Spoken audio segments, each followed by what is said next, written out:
Do you want to know how your agency is doing based on its numbers? I want you to check out AskQuick.ai. This is something you can try out for free. Basically, just click one button, connect it to your QuickBooks, and actually ask it questions like, what are the red flags in my agency? How is my agency doing? What are we doing right? What are we doing wrong? And it actually gives you CFO advice rather than hiring an expensive outsourced CFO or a full-time CFO. Try it out now. Go to askquick.ai. Try it out for free.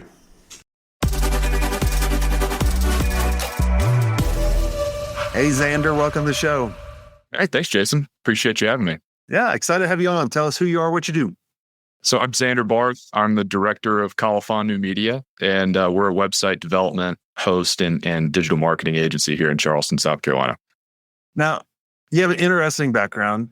You didn't start the agency. You bought the agency. You didn't work for an agency, and you wanted this pain to get into an agency. So tell me about that.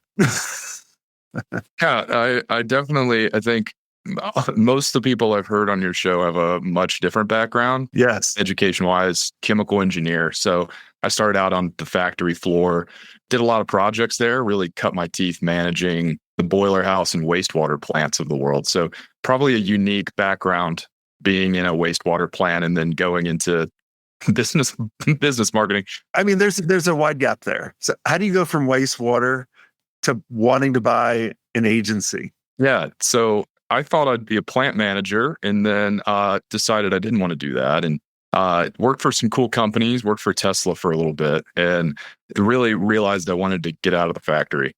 And I was ready to get into something else. So I got into consulting. I did that for 3 years and kind of got exposed to higher level stuff, right? And in all across different big businesses and see some cool organizations. That was very necessary.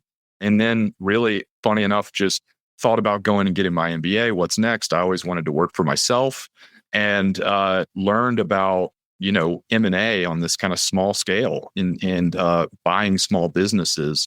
I read the Buy Then Build book several years ago and then realized I was, I could do this myself and, got my redneck MBA, as I like to call it. I did master classes and QuickBooks trainings and Coursera courses and just kind of consumed everything I could to understand the side of running a business that wasn't with my background of project management and finances and things like that. And started searching December 23 and was under LOI in 4 months. Didn't think I'd buy a marketing agency, but it was the right move. I was really happy with it. So were you just looking at all different types of businesses or was it specifically a marketing agency? Yeah. So actually looking all over, I learned about Califon from a broker who I was meeting about an electrical contractor. And, I was thinking I'd leverage my engineering background. And he sent me this and said, hey, I actually think you'd be a good fit here. And, wasn't super sure, right? It never really occurred to me, but I ended up realizing it aligned with a lot of the things that I loved was small businesses, especially locally, here in Charleston and across South Carolina and serving that part of the population, this kind of small, mid-sized businesses. And then project management, customer communications, the tech world, which I've always loved, sales, and really just, bought in. From that day, I loved it. I met the agency founder who was selling and we really hit it off. And from there, it was due diligence. I felt like I was in the game immediately there.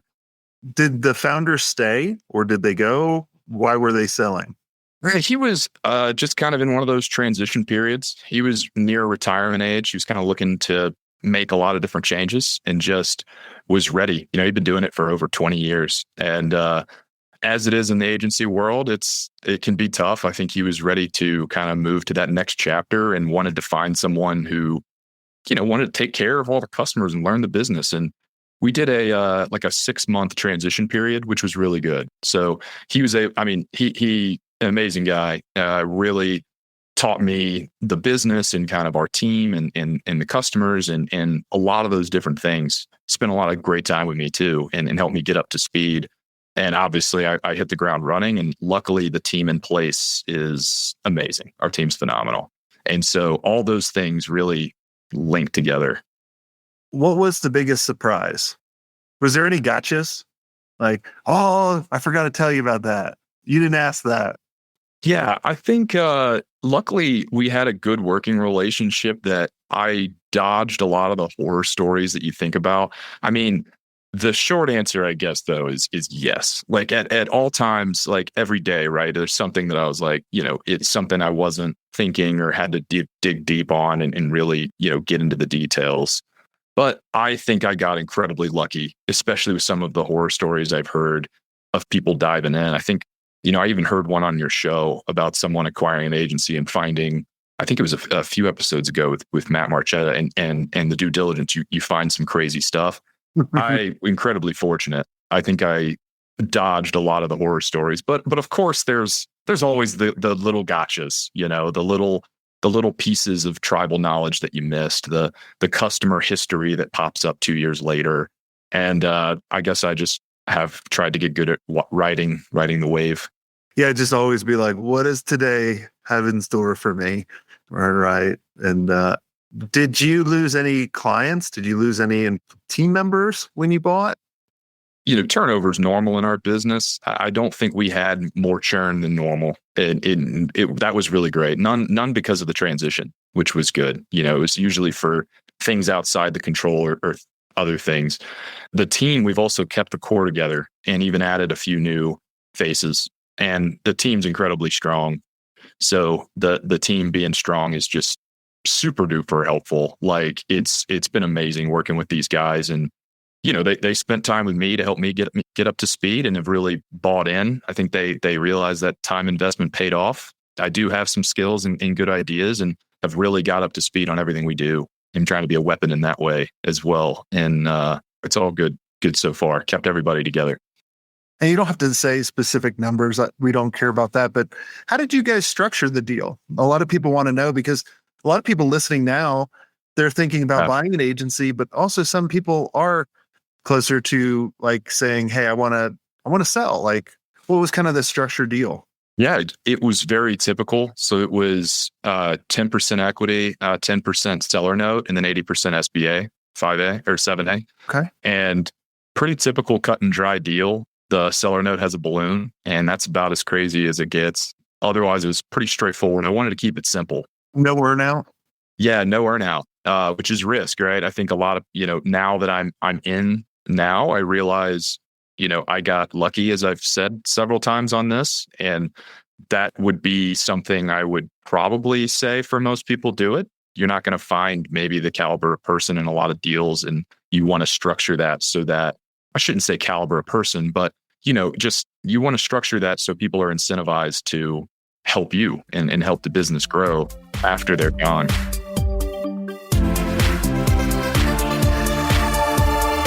Hi there, agency owners. Let me ask you, are you ready to scale your agency without increasing your overhead costs?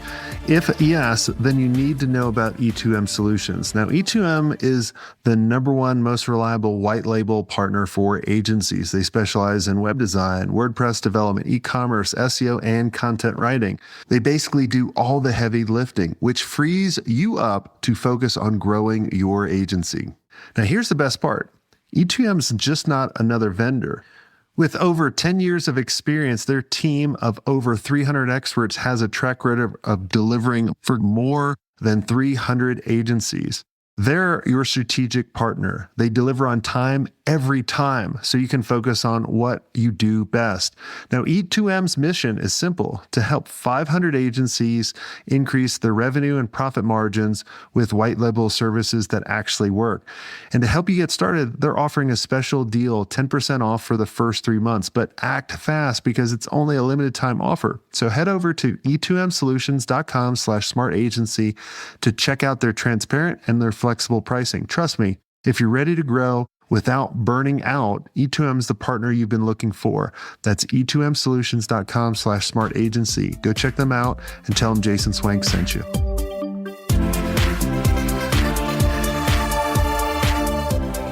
It sounds like you got extremely lucky. So far. Yeah, I think so. That's awesome. And I think too, it's about really determining why someone wants to sell. Like when we would buy someone, I'd be like, dude, just tell me, why do you really want to sell? And a lot of times most people are like, dude, I can't take the ups and downs anymore. I feel like I'm doing it all alone. Or, some people may be like, man, I want to go travel in an RV with my wife. That would be my wife's nightmare. I would love it. That's a whole nother story. But they make millions of dollars of RVs, and it's just like, I don't care if it has wheels and a crapper, I don't do it. But we digress. So, I think if you can find someone and really understand and really see, and everything lines up and be like, I truly want to do this next step, and here everything is, like, I'm glad that worked out for you. Yeah, I do. That's what I've told a lot of people, is that I got seriously lucky. It's funny because, I thought I was so prepared. I thought that my due diligence was the best. And I think maybe that was just confidence trying to like mask the insecurity of signing a very scary document that you're on the hook for a lot of money.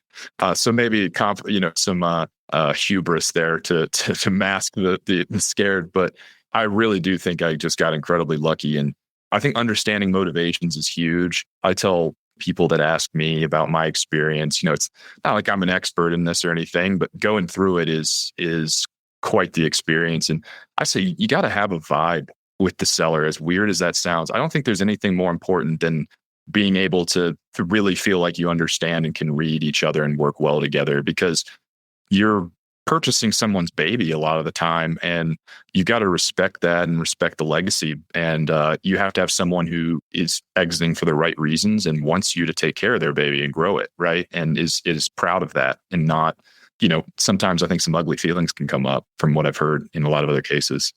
One thing I always tell people is, when you're buying or selling or do a strategic partnership or whatever it is, if you cannot spend like a road trip with this person, like I normally say, like, go over their house, right? And like, that's a couple hours. But like, I'm kind of thinking now, like, go on a road trip, like a full day trip. And if you can get along, and like you're leaving better off than you were, like, it's going to work out. I love that. If not, you're going to go fucking crazy. Like, if they don't have the same beliefs you do, their team doesn't have the same beliefs. And then you're going to come in and it's just going to be like vinegar and oil. I think vinegar and oil does mix, but oil and water. Oil and water. Well, I love it because, they go into the gas station and get one of those like snacks, and you don't agree with that. That could destroy a whole transition right there. You got to know. All right, let's play a game. What would be your snack? Yeah. You and I were on a trip, and I go in, I bring back a snack. What would totally be like, no, cannot trust that guy. I think it's if you look at, you're at one of those good gas stations, like a Wawa or a Quick Trip, or I'm East Coast, so that's typically it. And you're pulling out combos when you've got all the other things, or one of those taquitos, on the rollers. That's where you're like, all right, man. The taquito, the hot dogs that have been on the thing for years. Yeah, exactly. Can you trust that guy? What's underneath the hood of that business? Yeah, be like, man, you're eating like street meat. I love what you said though about like the team. I've talked a lot about the team, and that's our business, right? Is people, and the processes and the systems that those people execute. And one thing that really has just been racking my mind is this team has a lot of tenure, tons of tenure. I mean, the average was almost 8 to 10 years across the full-time team, and obviously I wanted to keep everybody happy, because that's a lot of tenure that you want to go through, that you don't want walking out the door. But it really got me thinking about core values that the company shared. And that's been a real focus over the last couple months, is the core values that we all tentatively share. And the teammates we've had has shared that. And as we grow, we want to preserve that culture and continue to find people that fit with that. And luckily it fits with me too. Do you know, a lot of times, a lot of our members set it up, and I've done this in the past as well. When someone has an exit, team members benefit as well. They get a certain percentage. Do you know if they did? I don't think so. Not in this case. This was 100% owned, and there wasn't any kind of benefit like that. It is interesting though. I've heard of the same thing. Yeah. I just always wondered to be like, well, shit, man, like I'm doing with the new owner. I didn't get anything from that. I know a lot of times our members, I recently had Chris Dwyer on, who's been a member for a long time, and he bought his first agency and did everything through ChatGPT. Like, were you putting all the numbers into AI and be like, tell me what I don't know?